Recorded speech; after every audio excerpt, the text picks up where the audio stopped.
Kalugurang kabataan, ikasal pandayanan, we are back to the ordinary Sundays of the year.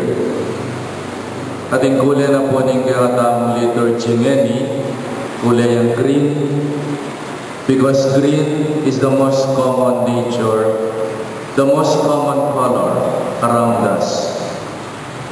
Deng tanaman ng bulong na green, deng dikot green, ating green paganakanay kay katamo, that God is present and is at work in our everyday lives.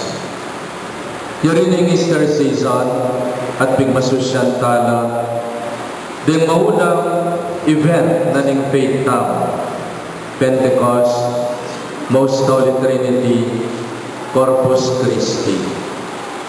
And nabuling sabihan niya rin orin yung highlight events of our faith. Milele ning ilong.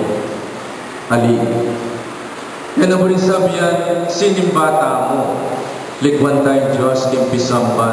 Ali. God is with us and He is at work in our everyday lives.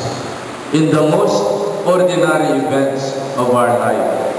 Kaya betay Diyos. Manigo braya, kareng puso at kaisipan tao, at alam patugod.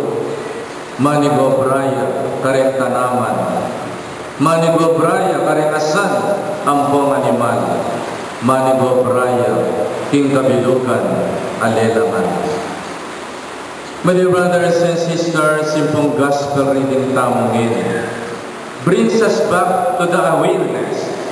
Itang awareness ay ang Diyos, manigo braya, kareng tanaman.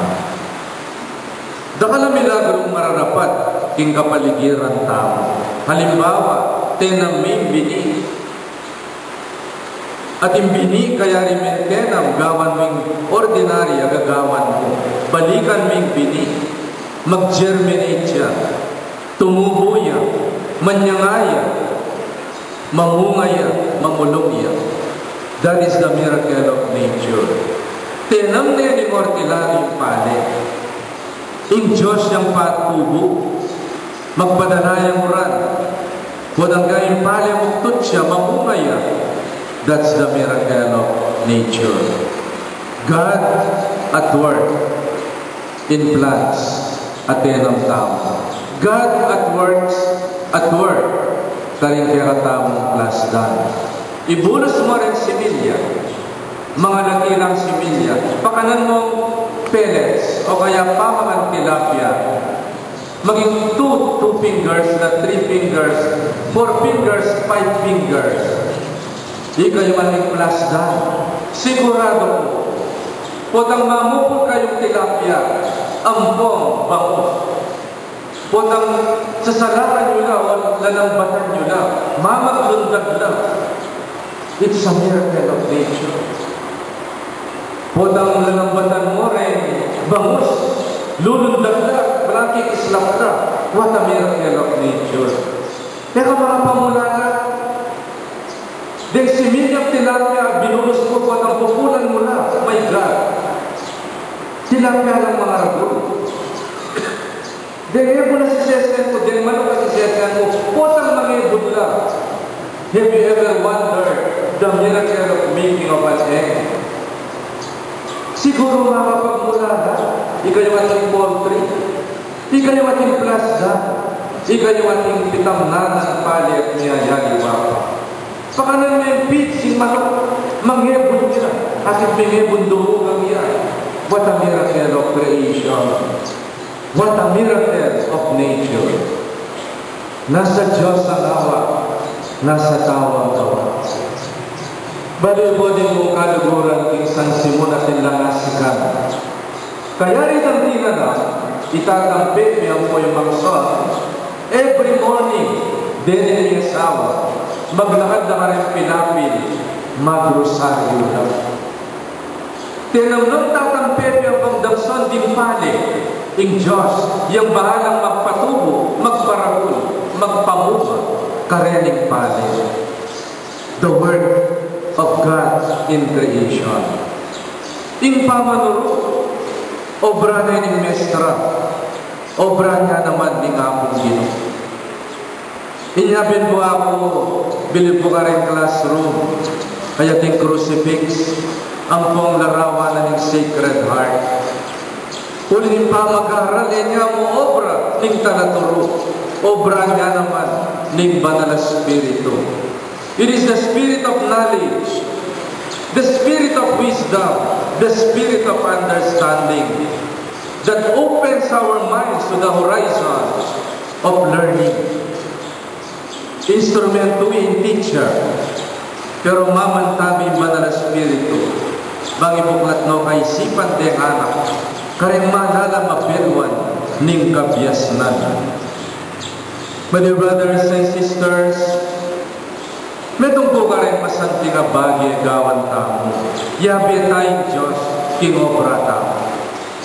Inyabin po, buat ang ating kang negosyo, buat ang ating kang balik, buat ang ating kang business, yabi nga akong Ginoo, king obra mo. As na na pong kaulag yung blessings na ning akong Ginoo, gawan mo magyo, pero pasaw ka king akong Ginoo, ang tabayanan na ka, bangketa, lipanwanan ka, kayong gagawan mo. My dear brothers and sisters, let us infuse God in our work. Emoy tangi katindera ka nunin, Kristiyano kang magtinda. E ka mamirait kang titinda. Emoy tang simple kang driver, Kristiyano kang driver. Isipan mo, ikapakanan, daretang pag-drive mo. Let us include God in our work, whatever it is. Ing pa magparagol ka rin anak, biro-biro. Payantabi kayo po king akong Ginoo. Uling dengana ka rin, dengana kayo, anak na naman ning Diyos. At inya namang say, ing akong Ginoo, king pa magparagol ka rin anak kayo. Nya po ang tudong iyon sisimba, po ang miaralan na rin anak kayo, para bulang tala, ka rin amano ning Diyos. As na nang kaulagan yung anak mo, peparagul making akong Ginoo. Peparagul making pisamban. Pekyabe may karin komiyang pong nights. Datay nga daw maging complex na rin. Maging choir la. Maging EFDC la. Ilay mamalit kay katamo. Kimkarel ang pandagol. Kaya bede nga akong Ginoo. Bano yung boy kayong pingari? Huwag ang magkasakit kayong magdisiplina kare anak iyo. Pangadiyo na akong Ginoo. Tadin kong kaluguran ni Sister Prading, ingkayang anak megin draga dikya. Panayang umuling malasing ang pong buwak, makahayak in drugs. Balinggawa ng Sister Prading, inanayasabihan ng anak na, potang matutod siya, alam patugot, pipray over them. Hingka pipray over ng Sister Prading, ingkayang anak, misa na yung doming bayo yan. May garal yang masalese, may yari yang may pasarya, ngini successful ya, king kayang business at obra, king south, ning pangadi, ning meto nga pengari. My dear brothers and sisters, nature does not go by leaps and bounds, and patience is to follow the pace of nature. Mapibabata, biyasang manaya, mga bigla ang pamagbayo. Niya kailangan biyasa tang manaya. Kalubalan Santa Monica, peninaya ng maluwat ing pamagbayo ng San Agustin. Ang po'y kasama ng lamaran ni Patricio. Kinkapa paninaya, kinkapa panalangin. Migbayo ay San Agustin, migbayo ay Patricio. Sana ikayong manisiyasan, tilapia bangus, paro o kaya naman ema, miragdag pasanit ang kayong kapibabatan king pamanenay, kimpamag parahul, karin sese yung manok at miyaya ni Papa. Kapibabatan karin pengari, kimpamag pastol karin kayong anak, and before you realize it, potan ding anak you at yuno king edad, they will remember your loving discipline. So much so, daramdaman ko kareng aliwa, nung iya may stricto imamo, ang po'y tatang ko, Kimpa magdisiplina kaya kami. Bahangin niya mo, kami mayari. At yung masantingin kinabukasan mi. Pamagpastol na rin pengari. Kaya sana sa asawa, dagdaga na pa sana ng Ginoo. Ingke kayong kapibabatan. Kimpa magpastol ka rin anak you. Do your part, and the Lord will touch the heart of your children. Ing kapibabatan na rin pengari. Tuturuyo rin anak. Tatay Aldo, ing pamanuruyo, will work wonders in the hearts and minds of your students. Pamakipagsapalaran ing pamanuro. At pasalamat ko rin, teacher were very understanding. Detangaman manandang mag-bloom ka, pesar dala, ninikit ko, deningala ka rin, magpursig ilang yung pamag-aral.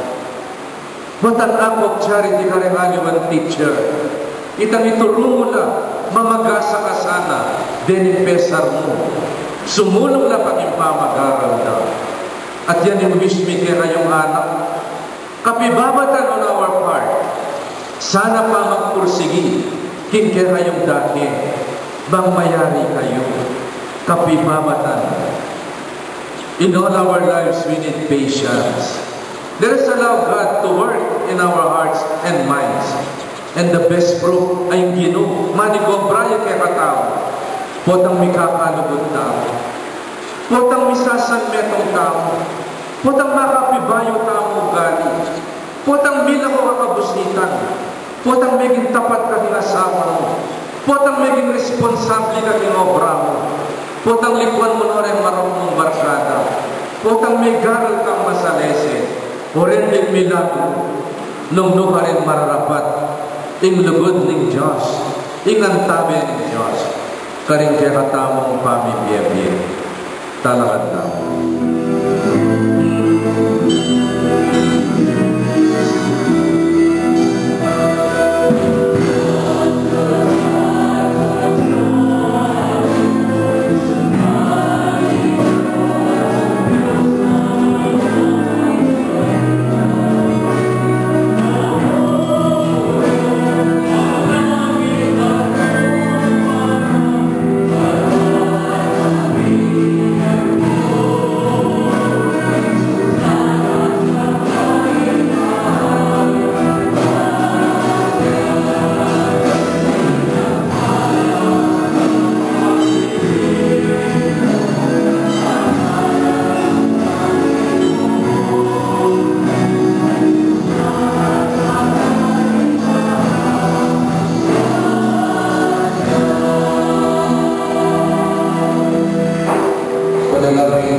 Makanya naman kaibat ni Apunan, kinuha ng Paris, pasibaya ay pasalamat kaya, at binyan ng Paris, karingan ni Sipolos na tanggapan ni Iwaman at minungko panili.